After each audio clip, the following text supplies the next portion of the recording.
Welcome back to Wall Again, where passion meets music. In this episode, I'm going to be ranking the top 10 double albums in my collection. So let's dive straight in here. A double album originated from the fact that on vinyl, back in the day, you had two sides of music. You had side A and side B.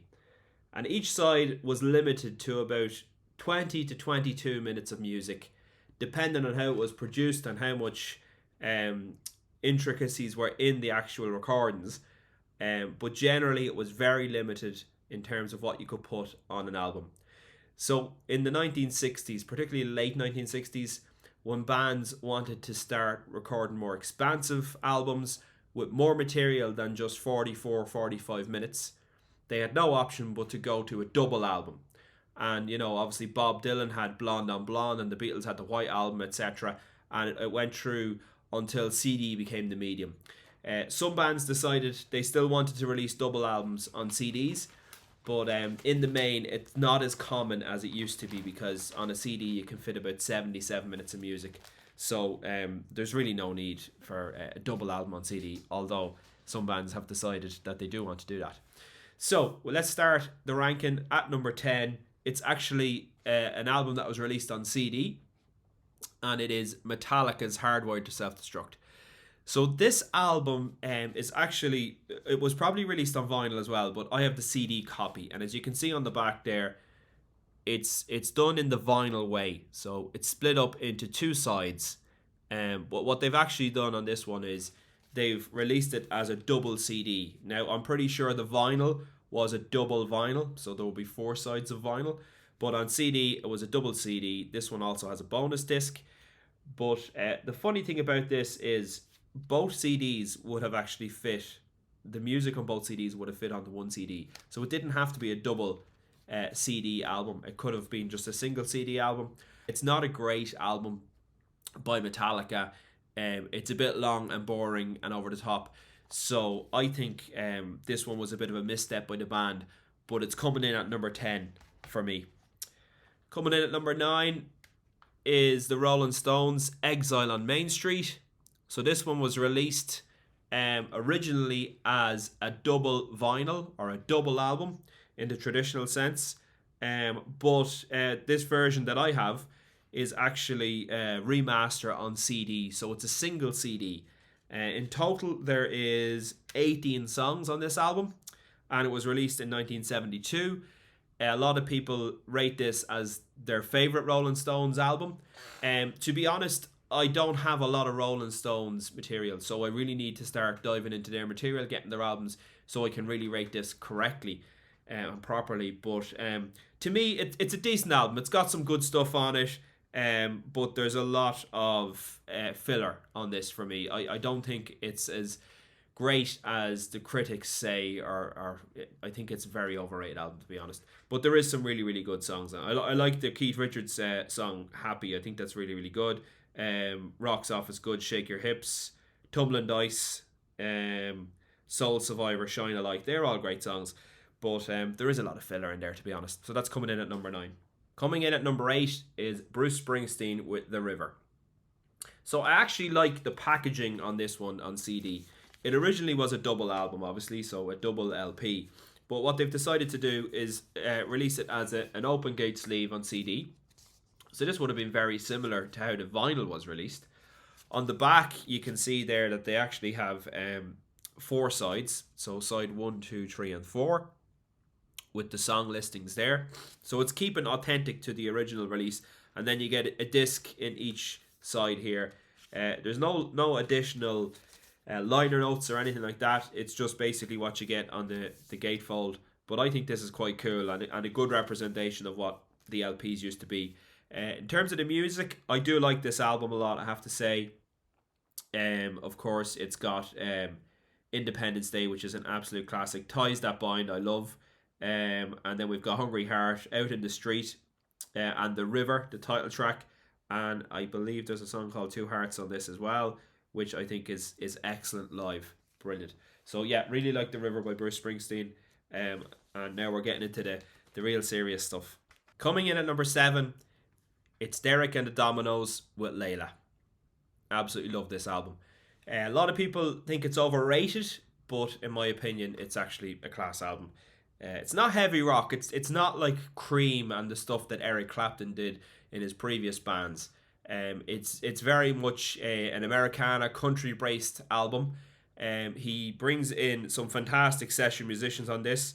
Of course, Eric Clapton is on lead vocals and guitar throughout this album. We've got Bobby Whitlock on keys, Jim Gordon on drums, and Carl Radle on bass. And we also have Dwayne Allman, who makes an appearance on a lot of this album, most notably playing the slide guitar on Layla, which is absolutely fantastic. The producer on this one is, of course, the great Tom Dowd, an amazing producer who had worked with Cream in the past, obviously. But I think this album is absolutely amazing. Again, it was a double album. There's 14 tracks on it. There is a little bit of filler in there, I will admit. But standout tracks for me, Bell Bottom Blues, Keep On Growing, Why Does Love Have to Be So Sad? The live version of that is absolutely amazing, live at the Fillmore. There's a great cover of Jimi Hendrix' Little Wing. On this, Jimmy had passed away while they were recording the album, so Eric decided to record a version of that classic song in tribute to his friend Jimi Hendrix. And of course, we have the classic Layla, which is one of the best classic rock songs of all time. So yeah, absolutely love this album, and that's why it's coming in at number 7. Speaking of Jimi Hendrix, coming in at number 6 is Electric Ladyland. Absolutely fantastic. The Jimi Hendrix Experience. So we've got Jimi Hendrix, Mitch Mitchell, Noel Redding, and of course produced by Eddie Kramer. Eddie Kramer was an amazing producer and engineer. This album is absolutely fantastic. Really pushed the boundaries in terms of sonics and what could be accomplished in the studio. We've got, of course, Crosstown Traffic, Voodoo Child, Little Miss Strange. What else have we got here? All Along the Watchtower. It's absolutely fantastic. And to be honest, not a bad track on the album. This is an album I can listen to from start to finish. All killer, no filler. And yeah, you don't have to skip any songs. Again, just like Layla, it's released on one CD because they could fit all the music onto one CD, which I don't mind. For convenience point of view, it's great to just pop on the disc and sit back and listen through to 70 plus minutes of music. But I do get that you don't get that double album experience when you listen to this on CD because it's not split up into 4 chapters. But yeah, I think that's an absolutely fantastic album, Jimi Hendrix. Okay, coming into the top 5 now, and this one's kind of a cheat. I don't really own 10 double albums in my collection, so I had to sneak a live album in, but I think you'll forgive me when you find out what album it is. It's Live and Dangerous by Thin Lizzy. Absolutely brilliant. This would have been a double LP back in the day because there was so much material on it, but on this version it's actually a double disc, double CD. This is the remastered version from, I think it was 2010. I think Ronan McHugh was involved. Sorry, 2011. But Ronan McHugh was involved in the remastering of all the Thin Lizzy albums from this era, and he does an absolutely fantastic job. And particularly on this, it's totally brilliant, absolutely brilliant. Again, all killer, no filler, not a track I'd skip on it. It came out around the time of Johnny the Fox Bad Reputation, so you've got an absolutely massive amount of songs from that period in there. Jailbreak, Emerald, Southbound, Rosalie, Dancing in the Moonlight, Massacre, Still in Love with You, Johnny the Fox, Cowboy Song, Boys Are Back in Town, Don't Believe a Word. It's just amazing. It start to finish, absolutely brilliant. Can't go wrong. And yeah, I know I'm cheating a little bit because it's a live album, but I still think it deserves to be in there. And that's getting my number 5. Getting my number 4, one of my favourite Pink Floyd albums, The Wall. I know a lot of people say there's a lot of filler on this, but I carried out an in-depth review on this one with my good mate Eric. Please go check that out if you get a chance. It's on my channel there under the Pink Floyd reviews. But yeah, this album is absolutely amazing when you take it in the context of the story as well as the music. There's a full story being told by Roger Waters through this album. And aside from that, the music is absolutely fantastic. There is a few filler tracks, I will admit, but overall, I think this definitely deserves to be where it is on my list at number 4. So yeah, Pink Floyd, The Wall, absolutely brilliant. And of course we have one of the best rock guitar solos of all time in there in terms of Comfortably Numb. So for me, it's an absolute classic and an outstanding album. Okay, moving on now to number 3. It's the Smashing Pumpkins with Melancholy and the Infinite Sadness. So this one is released as a double disc, but it wasn't just like 4 LPs, or sorry, 4 sides of vinyl, so 2 LPs. I think if you put this on LP, it could end up 3 discs or 4 discs because there's so much material here. There's 14 tracks on the first disc, and there's 14 tracks on the second disc. So that's a total of 28 tracks. Some tracks are quite long, they're 5 minutes plus. Okay, there's some interludes and some instrumentation and stuff like that on shorter tracks, but overall it's quite a long album. But again, absolutely fantastic. You know, this is a masterpiece by Smashing Pumpkins. I love this since it came out.